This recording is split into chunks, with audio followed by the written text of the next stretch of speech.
నెలకి 50,000 నుండి 60,000 ఆదాయం రన్ టైలర్ యాప్ లో ఆర్డర్ కంప్లీట్ చేసి పేమెంట్ పొందండి. నానా రాయుడెక్కడా? ఇప్పుడే వస్తున్నాను నాన్న.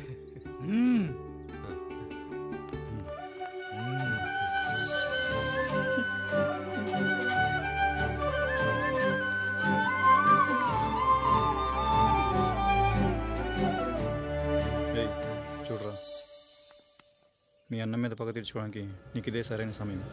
పర్లేదంటావా? ఏం పర్వాలేదు. అయ్యా ఎరా రంగా, ఏం కావాలో అడగరా. నీకంటూ ఏమి ఇవ్వలేదు, నువ్వు ఏమి అడగలేదు, చెప్పరా. మా అన్నకు నాకు పడట్లేదయ్యా. తోడ పుట్టినవాడని చాలా సహించాను. అడ్డమైన దానాలు చేసి ఆస్తి మొత్తం పోగొట్టాడు. ఇప్పుడేం కావాలరా? కొద్దిగా ఈ కత్తి తీసుకొని వాడిని చంపి పెట్టండి అయ్యా.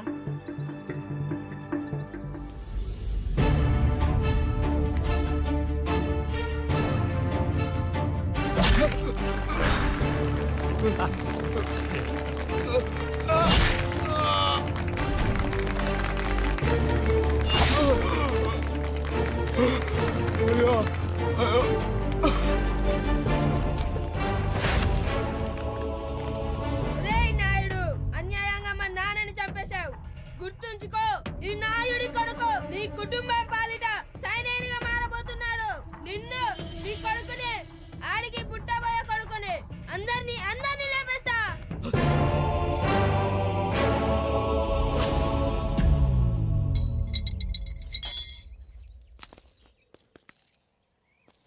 ఏం జరిగింది? మీరు హత్య చేసినట్టు ఇప్పుడే సమాచారం అందింది. తగిన సాక్ష్యాధారాలు పరిశీలించిన పిమ్మట మీకు యావజ్జీవ కారాగార శిక్ష, 2,000 రూపాయల జరిమానా విధిస్తూ అరెస్ట్ చేస్తున్నాం. అయ్యగారు నా కోసం చేసిన త్యాగాన్ని హత్య అంటుందా మీ చట్టం? ఇదెక్కడ న్యాయం? మనిషికి ఇచ్చిన మాట నిలబెట్టుకుంటే అరెస్ట్ చేస్తారా? ఏ దేశంలో ఉంది చట్టం? నన్ను ఏం చేయమంటారు రాయుడు గారు? 9వ తరగతి చదివి ఊర్లో గాలికి తిరుగుతున్నా నన్ను మీ మనిషి ఒకడు పోలీస్ స్టేషన్లో ఉండాలని నన్ను ఎస్ఐన్ చేశారు. సాటి మనిషిని స్వేచ్ఛగా హత్య చేసుకోవాలని దౌర్భాగ్య స్థితిలో బతుకుతున్నాం మనం. మీరు చేసిన ఈ గొప్ప పనిని అర్థం చేసుకునే సంస్కారం, విజ్ఞత, విజ్ఞానం మాకు లేవు సార్, మాకు లేవు.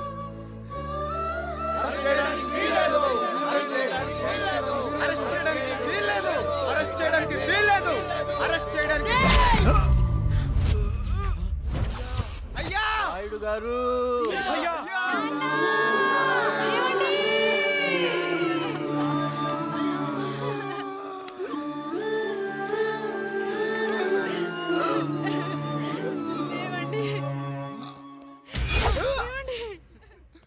నొప్పిగా ఉందిరా.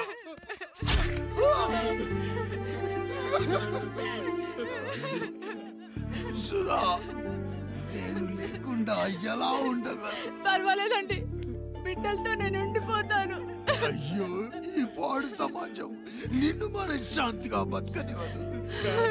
ఇంతమంది పిల్లల్ని చూసుకుంటూ భర్త లేకుండా ఎలా బతకగలం?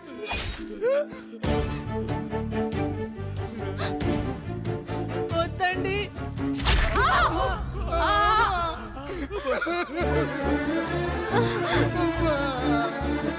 రాయుడు, బిడ్డలు జాగ్రత్త.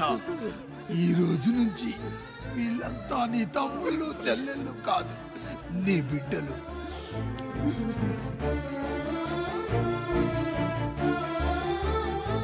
ఎక్కడికి వెళ్ళనరా.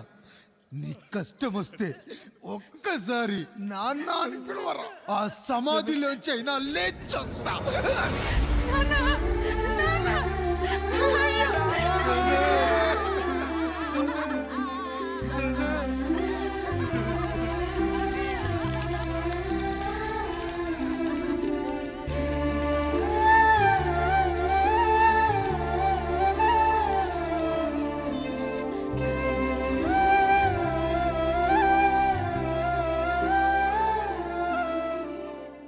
ఇందు మూలంగా 50 మందికి తెలియజేయనిదేమనగా, ఊరికి కొత్తగా వచ్చిన యాండ్రాయిడ్ తన తండ్రి పెదరాయుడు అని ఆస్తిలో వాటా పంచమని రచ్చబండిని ఆశ్రయించడం వలన గ్రామ పెద్దలందరూ రేపు 11 గంటలకు రాయుడు గారి ఇంటికి రావాల్సిందిగా కోరుచున్నాము.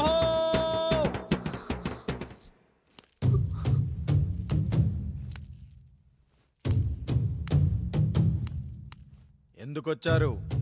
తన తాత పాపారాయుడు గారు ఆస్తి తనకు కూడా కావాలంటూ పంచాయతీలో ఫిర్యాదు చేశాడయ్యా.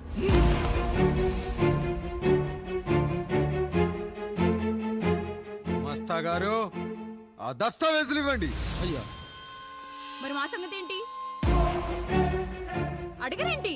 అవునన్నయ్య. ఈరోజు మీ పన్మేష్ కొడుకొచ్చాడు, రేపు ఆ పాల్దన్ కూతురు వస్తుంది.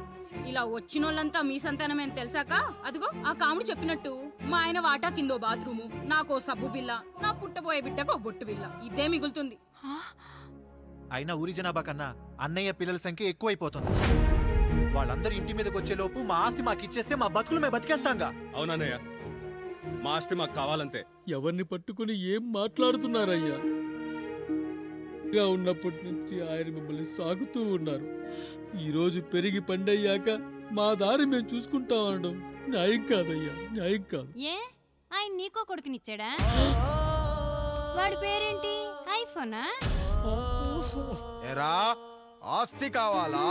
4 బ్రష్లతో తోముకుంటే ఎక్కడ విడిపోతామో అని నా బ్రష్ టూత్ పేస్ట్ నీకు త్యాగం చేసినప్పుడు అప్పుడు అడగాల్సిందిరా అన్నయ్య ఆస్తి కావాలి అని. ఎరా నేను వాడిపారేసిన లంగోటాలు మార్చి మార్చి చొక్కాలు చేతిగుడ్డలుగా వాడారే, అప్పుడు అడగాల్సిందిరా అన్నయ్య ఆస్తి పంచు అని. నువ్వు 6 నెలల పసికందుగా ఉన్నప్పుడు పాల కోసం ఏడుస్తుంటే నిన్ను తీసుకెళ్లి పశువుల దొడ్లో కట్టేశానే, అప్పుడు అడగాల్సిందిరా అన్నయ్య నాకు ఆస్తి కావాలి అని. మా తండ్రి గారు పాపారాయుడు పోలికలు నాకు, నా పోలికలు ఆండ్రాయిడ్కి. అసలు మా కుటుంబంలో ఏ పోలికలు లేని మీకు ఎందుకు ఇవ్వాలరా ఆస్తి? ఆస్తి లేదు, గీస్తి లేదు. Get out, get out, get out, get out, get out, get out అని నేను అనొచ్చు, కానీ అనగలనట్రా? అనలేను. ఎందుకంటే మీరంతా నా తమ్ముళ్ళు, నా చెల్లెళ్ళు. రక్తం తాగిన దోమ కూడా వెళ్ళేటప్పుడు కృతజ్ఞతగా ఏ మలేరియానో టైఫాయిడో వదిలి వెళ్తుంది. కానీ రక్తం పంచుకొని పుట్టిన మీరు ఈ అన్నయ్య కోసం ఆస్తి కూడా వదల్లేకపోతున్నారు కదరా. గుమస్తా గారు, నా యావదాస్తి నా తమ్ముళ్లకు చెల్లెళ్లకు వాళ్ళ పేర్ల మీద రాయండి. నాకు చిల్లి గవ్వ కూడా అక్కర్లేదు. ఇక ఈ ఇంటికి నాకు ఎటువంటి సంబంధం లేదు. లక్ష్మి, సావిత్రి, మీ చీరలు విప్పేయండి. ఇక్కడికి వచ్చేటప్పుడు ఏ చీరలు కట్టుకున్నారో వెళ్ళేటప్పుడు కూడా అదే చీరలు కట్టుకోండి. వెళ్ళిపోదాం. దస్తావేజులు తీసుకురండి.